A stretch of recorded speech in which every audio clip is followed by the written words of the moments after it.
आज स्वयंपाकाला काय बनवायचं हा आपल्या बायकांचा रोजचाच प्रश्न असतो. सो मी आज अख्खा मसूर बनवायचं ठरवलं. त्यासाठी मी 1 कांदा, 2 टोमॅटो, आलं, लसूण आणि कोथिंबिरीच्या काड्या कढईत थोडंसं तेल टाकून सॉफ्ट होईपर्यंत छान परतून घेतलं आणि नंतर ते मिक्सरच्या भांड्यात काढून घेतलं. आता ही गार झाल्यावर आपण त्याची पेस्ट करून घेऊया. नंतर कुकरला मी इथे अख्खा मसूर लावून घेतला होता आणि त्यासोबत जिरा राईससुद्धा. नंतर ही जी पेस्ट आपण तयार केली होती ती कढईत तेल टाकायचं आहे आणि नंतर ही पेस्ट त्यावर छान परतून घ्यायची आहे आणि काही बेसिक मसालेसुद्धा.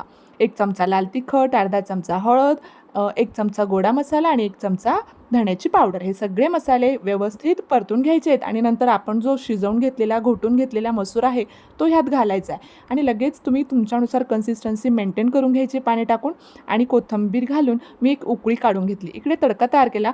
तडक्याला भरपूर लसूण घातला, जिरं घातलं, दालचिनीचा तुकडा घातला, 2 लाल मिरच्या घातल्या, तेजपान घातलं, थोडंसं तिखट घातलं आणि कसुरी मेथी. छान तडका लगेच भाजीवर टाकून घेतला. आहाहा! काय खमंग वास सुटला होता. खूप छान भाजी झाली होती. तुम्ही सुद्धा ट्राय करून बघा आणि thank you so much for watching. Bye bye.